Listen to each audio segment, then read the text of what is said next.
You're listening to the REI Marketing Nerds Podcast, the leading resource for real estate investors who want to dominate their market online.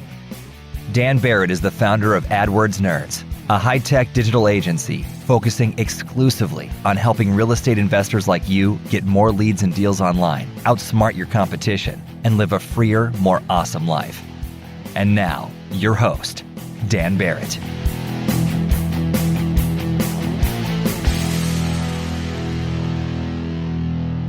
All right. Hello, everybody. Welcome to this week's REI Marketing Nerds podcast. As always, this is Daniel Barrett here from AdWordsNerds.com. How are you? Hope you are having an awesome day, an awesome week, an awesome month, an awesome year. I hope everything is going your way. This week, we've got a really fascinating interview with Jesse Trujillo. Now, Jesse is from San Diego FastCashOffers.com. You may know him by his company name, AJX. And he is out in San Diego doing a really amazing thing. He has scaled his real estate investing business in the San Diego market, which is very competitive, with basically no marketing budget. And he has done that pretty much entirely off of the strength of his personal relationships with vendors, with wholesalers, with realtors. He's done an incredible job of this. And you'll hear me say this in the interview, but relationships are an incredibly powerful competitive advantage that is very hard to reproduce. So if you can put a little bit of time and thought into this, it can be this real accelerant to your business. And just to see what Jesse has done, going from basically 0 to 80 flips this year in one of the more competitive markets in the United States, it's really inspirational. And I really hope you're going to get a ton of value. So without any further ado, let's get into my conversation with Jesse Trujillo. All right. Hello, everybody. It's Daniel Barrett here, and I am with Jesse Trujillo. He is here from San Diego FastCashOffers.com. They are real estate investors. They are out in the San Diego area, really focusing on sort of entry-level home buyers. So super happy to have Jesse on the show. Jesse, what's up, man? How are you? Hey, good about yourself. Thanks for having me on. Yeah, I am. I'm very happy to have you. We've got a couple different things I want to dig into. We were kind of talking before the show started, some really interesting stuff, and you guys are absolutely killing it in a really difficult market. I think you said you're doing about 80 flips this year, which is massive. Let's kind of start at the beginning, though.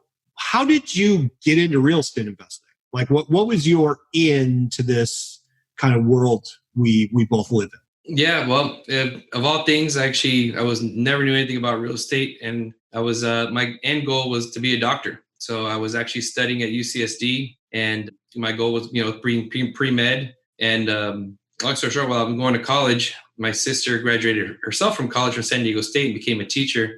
And she told me she was moving out. She's graduating, she's moving out of our parents' house, and she's gonna get an apartment now. And I just threw out, "Oh, you should buy something, not rent." Without really I've always heard that, but never knew what that was. Yeah. So she's like, "Oh, I wouldn't even know where to start. My credit's all, I got a bunch of credit cards from San Diego State, racked up my credit." And I said, "Well, hey, if I can figure out how to, fix your credit, would you be interested?" And she's like, "Yeah, go for it. Try it out." So I kind of studied how to fix credit a little bit, worked on it on the side, just, as a hobby, and got her credit, up to a good score, and just started talking to a couple lenders. One lender kind of took me under a wing and just kind of let me understand how loans work and how to get approved. So we got her approved. Super excited. We found her a condo by our parents' house, a 3-bedroom condo that at the end of the day, after she would have to rent 2 rooms, but she'd be paying like $200, in rent, Wow. for her mortgage. So she went for it. We got it accepted.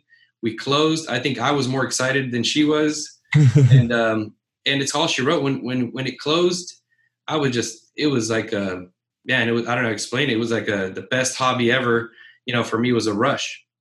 And so after that, I just told her, "Hey, if I could find you another one, would you be interested?" So what happened was, a couple months down the line, I found her, it was back in 99. It was, found her one of the last FHA foreclosures back in those days here in San Diego, and found her a little studio in a good place in Chula Vista over here in San Diego. And she ended up qualifying. We got it, rented it out, was doing great. By the time I knew it, I was buying one for her every couple months. So after a while, she got, I think it was like 8 to 10 rentals But what happened is, being the brother that kind of got her into it, I was a property manager. So I got into property management, whether I liked it or not, while I'm going to school.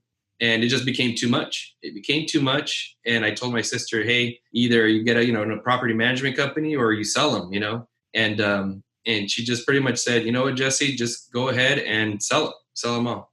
So what that did is, so we started selling them.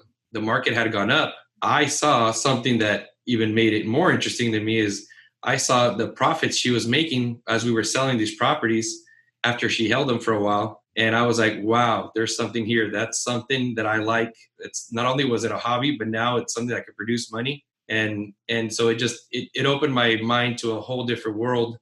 Then after we sold all those, I did my own first one. As I'm going to school, I bought a little studio as well. And what I did was I literally bought it, and I was there painting at night with one book in one hand and a paintbrush in the other, changing light sockets and getting electrocuted a little bit, not knowing what I was doing. But anyways, I flipped that first one. Back in those days, I made $5,000, I remember, was my profit. But for me, back in those days, as a starving student, $5,000 for something that I loved was huge. And really, that's all it took. So, back then I started doing little by little.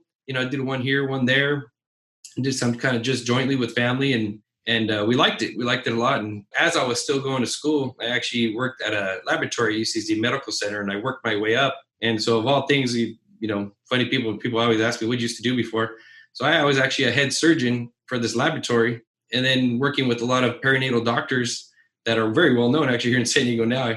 And back then, just they knew what I was doing. And I heard it from a couple. They said on different occasions, they said, hey, Jesse, man, if I could do what you're doing right now with flipping these properties, I would love to have done that instead of becoming a doctor.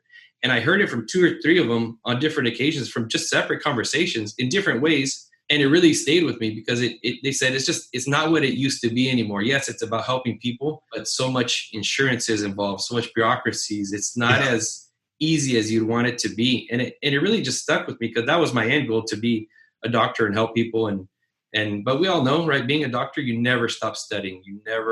School is never ending in something like that. And, you could be there late at nights or all night, and, depending on the type of doctor you are. And so it just kind of really stayed with me for a while. And it kind of, I made the decision. I left it in 2006. Like in 2006, I left the laboratory manager job, and I just went for it on my own and just started flipping houses. I said, I'm going to go for it. So I left the school. I left the laboratory, started flipping houses. Then good old 2008 came around. And back then I was doing, for me, high-end homes in the 600s-700s. And the market crashed and took everything away from me. I literally lost everything I had, lost everything and more, from it.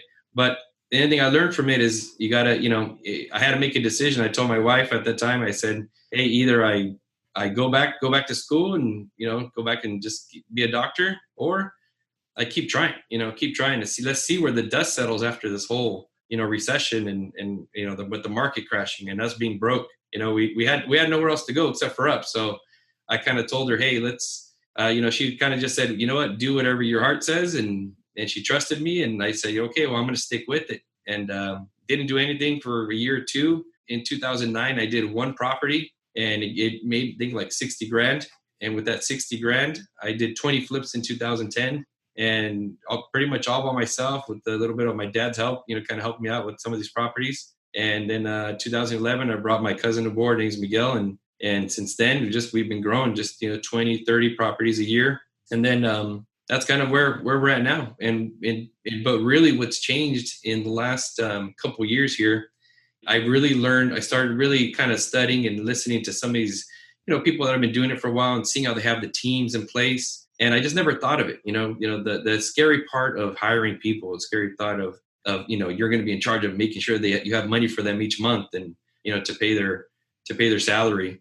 It was a scary idea, but it was the best thing I could have ever done. In about 2016, I just started hiring, someone, a project manager, so someone I knew. She was actually our stager, but she yelled at our contractor. So I liked it. So I kind of moved her into that position. And so she took, so what that did, it opened up the door that it took something that was taking time off of me to go check on these projects to focus on what's really important. And what's really important is bringing in more deals, finding cheaper money, being on things that is going to bring us money at the end of the day, not the little things of, dealing with the contractor here, the contractor there, like the little things. Then we also brought someone else on board that runs numbers for us. That would also take time away from us. And so what it did, little by little, now there's 11 of us. So what it ended up happening is I just noticed how really delegating things and putting it into kind of a sort of system and having everyone know their roles. And me and Miguel now, the one who joined me in 2011, we're kind of on the top end where we're running the show and, focusing on the things that are going to make us money and making maybe the important decisions. And that's what's taken us to the next level to do 80 properties a year. If you would have asked me and Miguel in 2010, hey, can you picture doing 80 properties a year? We'd be like, heck no, there's no way. We'd be pulling our hair out. It wasn't even an idea, So now to look back at those days and be like, wow, too bad I didn't really put a system in place from day one, because I probably would have been doing a lot more volume, from day one than where I am, than where I was. But it's you can't turn back time, and we're happy where we're at. And it's the important part is about learning things that you didn't know about. And like I said, I think that's something important that as listeners hear this is really, take that little step and start passing on some of the work to other people. Hire someone, hire an assistant. You'll see the difference right away. Yeah. And I think it's like, it's so easy to look back and say, oh, if only we had known this then. But of course, you had to go through that process to learn the things that you now know. You know what I mean? It's kind of hard to turn it back that way. But I think that story is really amazing, man. I love how you kind of like fell into real estate investing by accident and like it ended up kind of like having someone else, like getting someone else to do it with you. And I just love that whole story. I think that's really amazing. And then of course, like going through losing everything, having to rebuild everything. It's really amazing. Tell me a little bit about, we were talking before we started the kind of like recording, we were talking a little bit about how your kind of focus is on these areas where, you've got the early level home buyers or first time home buyers or sort of entry level home buyers, I should say, right? So what was the decision making process to make that your focus? Was that something that kind of just emerged organically, or was that like a strategic decision? How did you make the decision to get into that part of the market specifically? So I think, well, if you remember, when the market crashed, I was doing $600,000, $700,000, $800,000 homes. And those were the first ones to go. When the market crashed, we were literally in escrow, about to close. And I got a call from escrow and they said, hey, Jesse, we're not closing today. And I thought, oh, okay, we're closing tomorrow. No, they're like, we're not closing ever. The bank is gone. Ever. Yeah. No, it was crazy, and I was like, what? And it was like unheard of. And I even didn't believe her. Like, what is she talking about? That doesn't even make any sense. But now we look back, we all understand it. But at that moment, I had no clue what she was talking about. And what happened was all these high-end homes, you got to remember, you got a higher loan amount. So, we all had, loans on the properties, private loans, and the interest on it, you still got to pay it. And back then, if I knew what I knew now, I wasn't ready just to let everything foreclose. I just, was trying to keep everything going. But we were paying 50 to 60,000 in mortgages a month, and I kept it going for a very long time. But all that really did was leave me broke at the end of the day. And I ended up short selling and foreclosing on all of them, So what that did to me when I restarted, I told myself, okay, what's a safer way to do this in case something else happens in the future, right? Could I have refinanced those and rented them? Yes, but the rents wouldn't have paid anywhere close to what the mortgages were. So it really stuck in my mind of, okay, so when you start up again, you're going to start on the bottom. You're going to start with these properties that we know are affordable, that there's a lot more buyers for, that are really like, especially here in San Diego, we got such a military presence with the Marines and the Navy. There's a lot of VA home buyers that come in and they just want something entry level while they're here in town and working in town. So it was something that really just kind of stood out with me. And I just thought my investors are my lifeline. I have investors that have been with me since many, many years. And if it weren't for them, I wouldn't be where we're at. And their trust in me is huge, so much, almost too much trust, because I just feel like, man, like they just, hey, Jesse, whatever you need, here it is. And I was like, oh, we don't you even want to hear about the property? And they're like, nah, it's okay. We trust you, and that's very important to me. So knowing that we're going into the entry level field where there's more buyers, or God forbid something happens and we got to refinance the property and keep it as a rental, maybe it'll, pay itself. Maybe it'll be a little bit of loss, but it won't be nothing crazy. And I can always get my investors' money back to them, because I've always said this, people that know, I've always said this. I can lend, if you were my investor and I lent in, and I made you money on 20, 30, 40 deals, you're going to love me for it. But that one deal that goes south that you lose on, that's the one you're going to remember. You're not going to remember the 20, 30, 40 deals I made you money on. It's going to be that one that I didn't pay you back, that, that you lost money on. You're going to, sadly, that's just human nature. You're going to remember that one more than anything else. It's going to hurt the most. So I've always told my team, it doesn't matter if we win or doing 80 properties a deal, we don't win on all of them.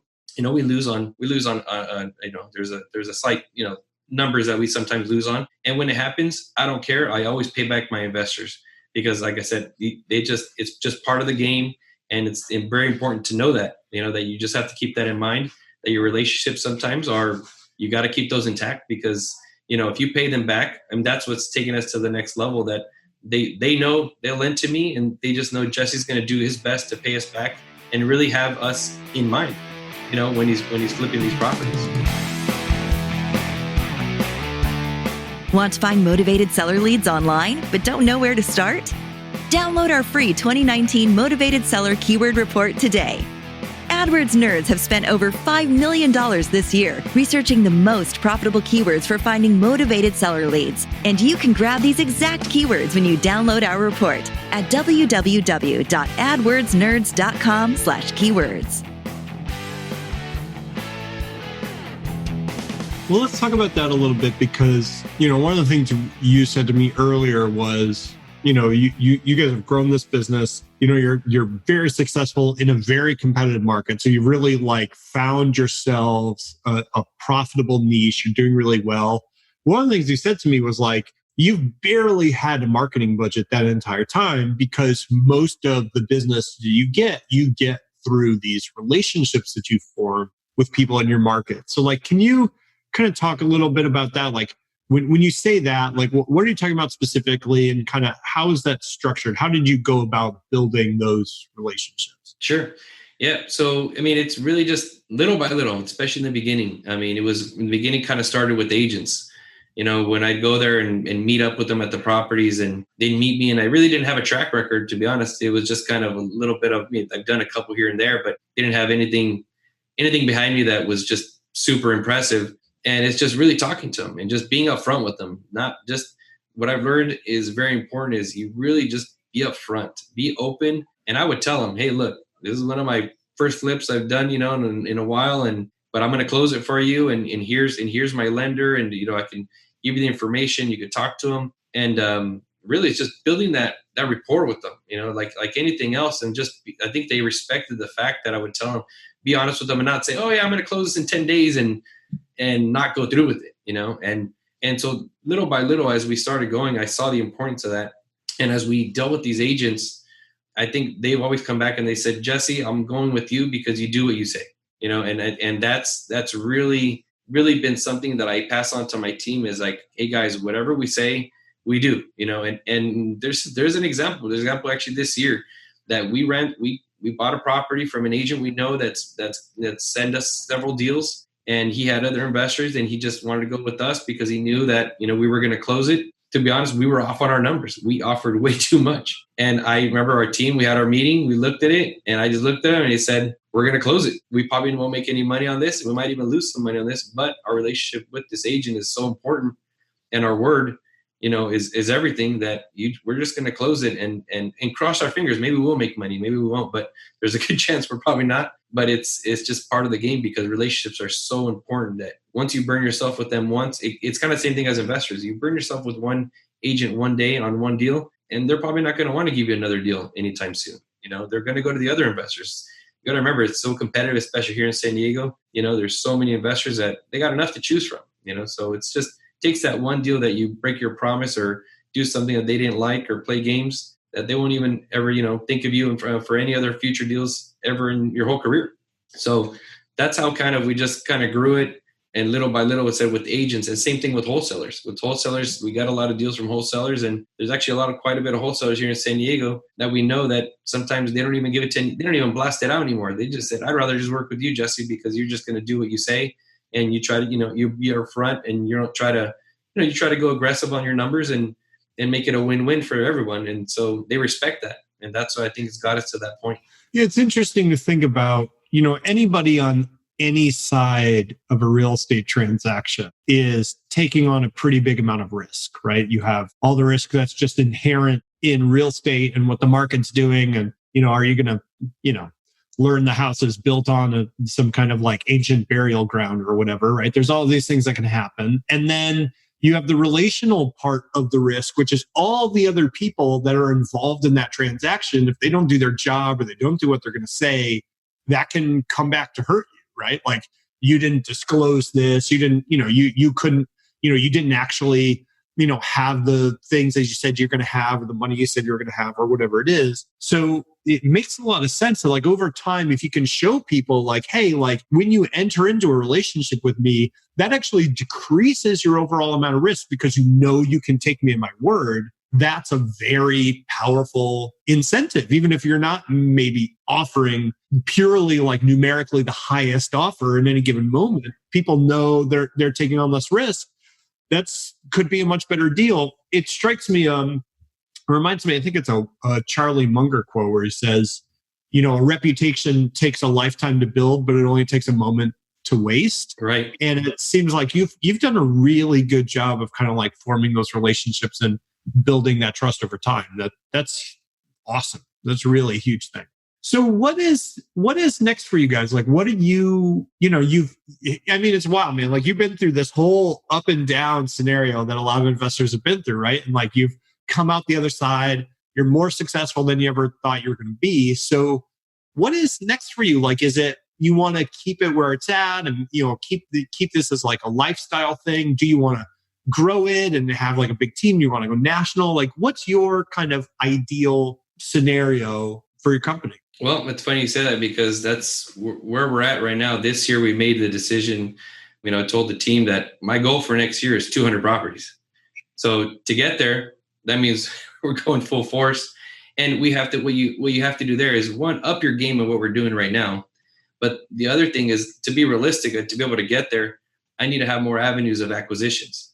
So what I'm doing now is I'm bringing in, obviously with your guys' assistance, the Google AdWords, SEO. I'm also doing mailers. So now I'm getting into the marketing side. I'm getting into the marketing side. That's something new for us and that we've been dabbling in for the last couple months. And now we're saying 2020 is our year and we're going to go all out and have people that help us and let's build that side. So we're actually been building a team. I've just kind of hired an acquisitions manager. We're literally about to hire a lead manager and we finally got the phone ringing now. So, which is great. And we got leads coming in. So it's something new for us.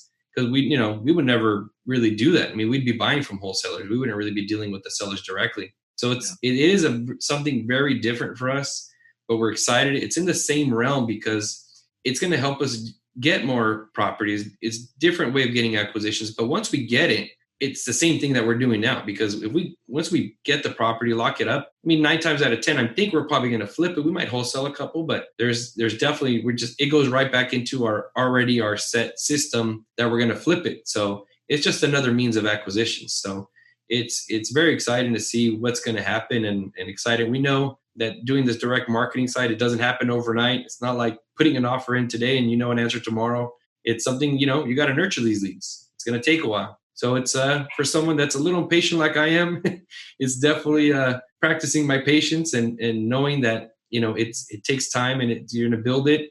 And, you would know better than most of what, what it takes. It's not an overnight deal. It's something that you have to kind of nurture and be patient and get it to a point where it's a machine where then, maybe 6 to 8 months down the line, I know then we have that steady flow of leads coming in that you've been working. Some are going to be quick, some are going to be slow. But if you have that steady flow from 6 months ago, I mean, you're going to have leads every month. It's not going to be a problem. So it's really getting to that point and using the systems that I see others use, and let's give it a shot. So that's kind of where we're going. That's where we're heading, and we're growing the team, and we're trying to get to that 200 mark. That's awesome. Yeah, I think, you're exactly right, man. Even when you get it set up, there's always something that's going to need work. So, I think it's one of those things where you either dedicate the time and effort to it yourself, or you, like you said, like you work with someone, you bring people on the team that can help you with that stuff. It's, all I do is ads all day, basically. Like all I do is marketing, but I'm still going to end up paying somebody to do my own ads because I'm like, I just can't handle it. You know what I mean? Like I can't handle that and everything else. So, I think you guys are so uniquely positioned too, because you have those relationships. So leveraging those relationships in some way where even if it's like, hey, like you link to my website, I'll link to your website, or like, hey, like doing something like this podcast, right? Or, doing interviews on your website with people from your market and kind of like building their visibility. When you do what you've done, which is build this strong network of local relationships, that's a huge competitive advantage that other investors almost never put the time into.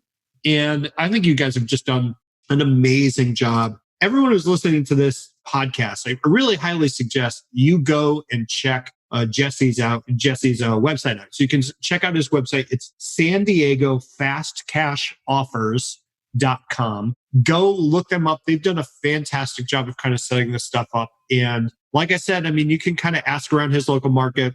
Everybody that works with them, they have such a high opinion of them. And again, that's an incredible competitive advantage that's almost impossible to copy. So Jesse, I think you guys are crushing it. And I'm just super happy that you came on the show. Super happy to have the chance to work with you. And I just want to say thank you for sharing your story with our audience. It was awesome. Yeah, of course. No, thank you very much for having me on here. We appreciate it. Thanks for checking out my conversation this week with Jesse Trujillo from San Diego FastCashOffers.com. As always, if you want the show notes, and I'm going to link to a couple of Jesse's websites as well as his Facebook page, if you want to get in touch with him, you can find the show notes for this episode and all our other episodes at AdWordsNerds.com/podcast. And look, if you are not a member of our free Facebook group, what are you doing? What are you doing? It's the best group there is on the internet for real estate investors. We put trainings in there. I'm live in there every single day doing, Q&A every week. It's an amazing community. And you can get to that place by going to AdWordsNerds.com/group. That's AdWordsNerds.com/group. You'll be forwarded to the REI Marketing Nerds Facebook group. Really amazing people in there and tons of free value and education for real estate investors that want to do more leads and deals online. I am stumbling all over myself today. It is time for me to cut this short. So I will see you guys next week. Hope you're having an awesome time. This is Daniel Barrett signing off.